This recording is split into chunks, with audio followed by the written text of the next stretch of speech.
Bonjour, bonjour à vous tous, chers amis. Je vous propose aujourd'hui une lecture dans l'évangile de Luc, c'est au chapitre 24 et à partir du verset 13.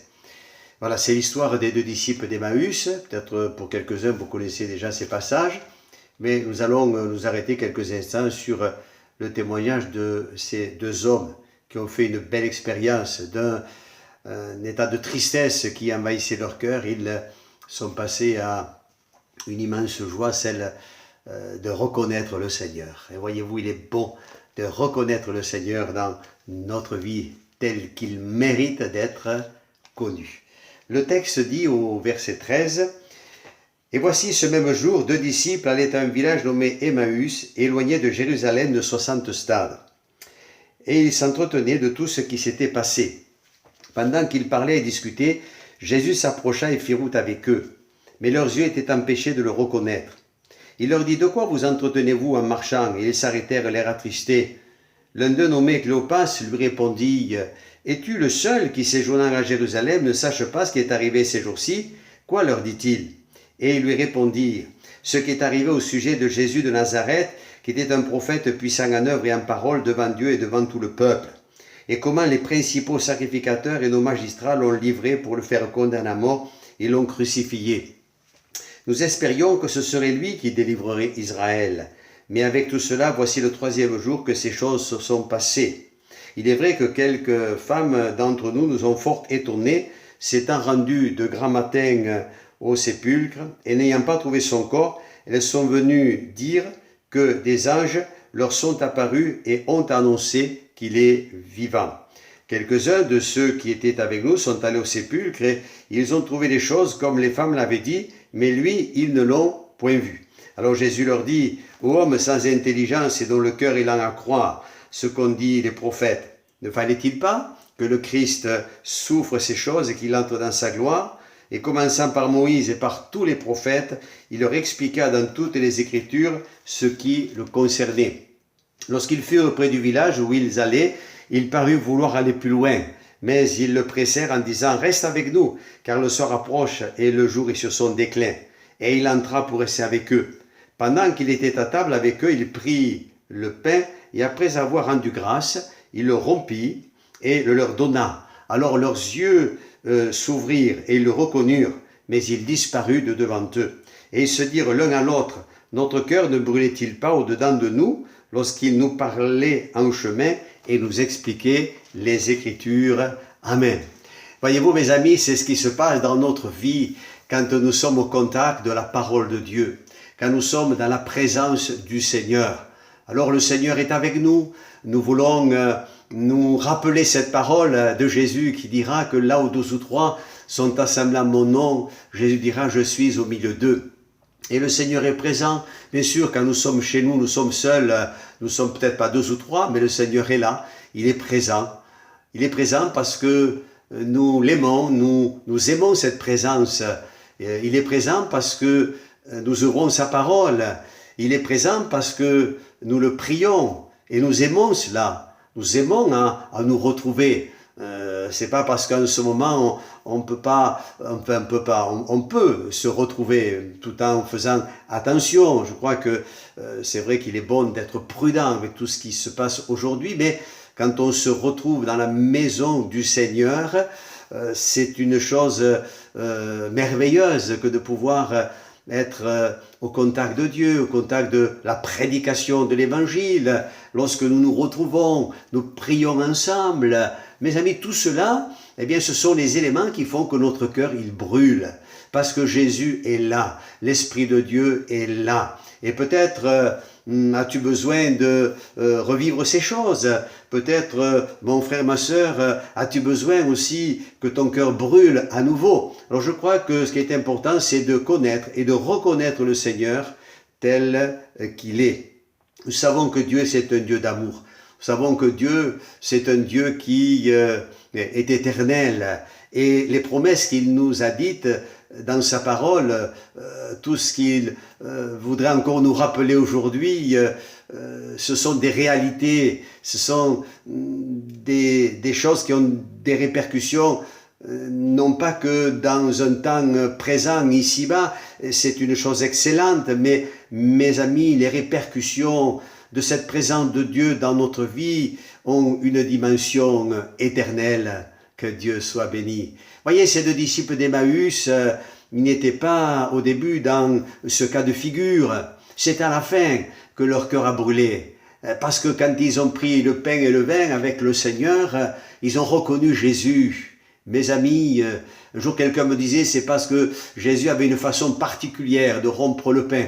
Mais je pense pas. Je pense que surtout que en voyant le Seigneur rompre le pain, ils ont vu dans les mains de Jésus la marque des clous.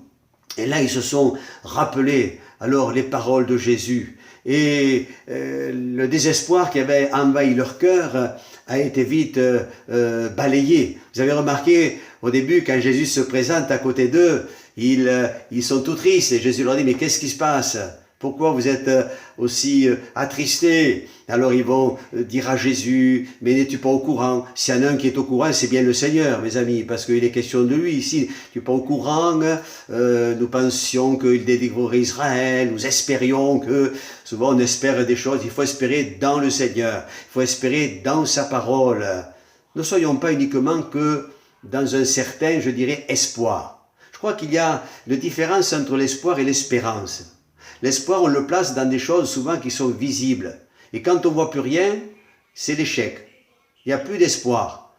Imaginez des montagnards qui sont en train de faire une randonnée, ils sont sur le haut des montagnes, et puis voilà qu'il y a du brouillard, ils sont un peu perdus, mais ils voient quand même au loin, ils voient le sommet du clocher de l'église. Alors ils se disent, eh bien, on a espoir. Et puis le plafond nuageux commence à descendre, et puis là, ils ne voient plus rien. Alors ils sont désespérés, et ils sont désespérés parce que terminé, ce qui leur donnait d'avoir de l'espoir, eh bien, il n'y a plus rien. L'espérance, c'est différent. L'espérance, comme dit la parole de Dieu, nous ne la plaçons pas dans des choses qui sont visibles, mais dans ce qui est invisible. Quand il est parlé d'Abraham, espérant contre toute espérance. Et nous espérons, parce que ce que Dieu nous dit, eh bien, ça va s'accomplir. Peut-être quelqu'un est-il un peu comme ces deux disciples d'Emmaüs, un peu découragé, un peu triste. Pourquoi? Il y a quand même des raisons qu'il faut noter. Ces deux disciples d'Emmaüs s'éloignaient de Jérusalem. Ils auraient dû rester à Jérusalem quand on s'éloigne de la présence de Dieu. Quand Jérusalem nous parle de la paix, de la présence du Seigneur. Le Seigneur est venu à Jérusalem, il reviendra à Jérusalem. Et c'est vrai que, voyez, quand on s'éloigne de cette communion, je disais en commençant de ces rassemblements peut-être, quand on s'éloigne de ces moments bénis que nous avons personnellement, intimes avec le Seigneur, alors c'est sûr que oui, on peut être dans le désespoir, hein, mais Jésus ne les a pas jugés. Vous savez, le Seigneur leur a posé des questions, vous savez un petit peu où est-ce qu'ils en étaient.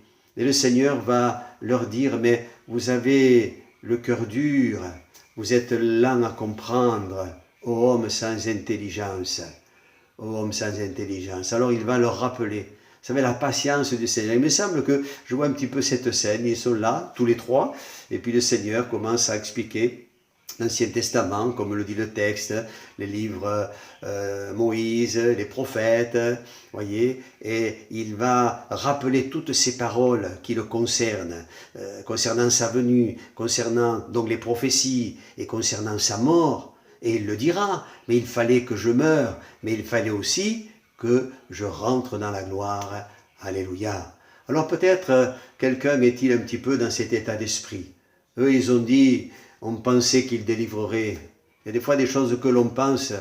Je crois qu'il est bon de penser comme Dieu pense. Il est bon de parler comme Dieu parle. Et il est bon de vivre comme Dieu veut que nous vivions. Je crois que ce qui est important, voyez-vous, frères et sœurs et chers amis, ces deux disciples me font penser à ceux qui disent « mais ça fait 2000 ans, ça fait 2000 ans qu'il est mort ». Oui, ça fait 2000 ans que Jésus est mort sur la croix pour le pardon de nos péchés. Ça fait 2000 ans, on l'a mis dans le tombeau, mais ça fait 2000 ans qu'il est ressuscité et qu'il est, je disais tout à l'heure, tous les jours avec nous.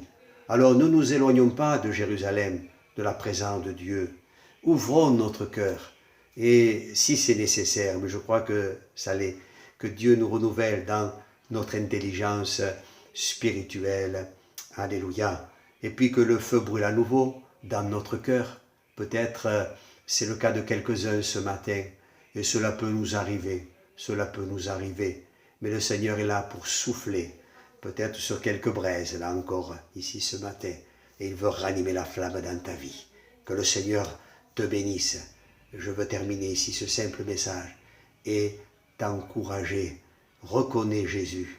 Ne sois plus attristé et que la paix de Dieu et la joie de Dieu, comme tout à nouveau, envahissent ton cœur. Bien-aimés, chers amis, que le Seigneur vous bénisse et qu'il vous encourage. Gardez l'espérance dans les promesses du Seigneur. Sa fidélité à lui ne nous fera jamais défaut. Et nous le croyons. Bonne journée mes amis. Je vous dis à bientôt. Au revoir.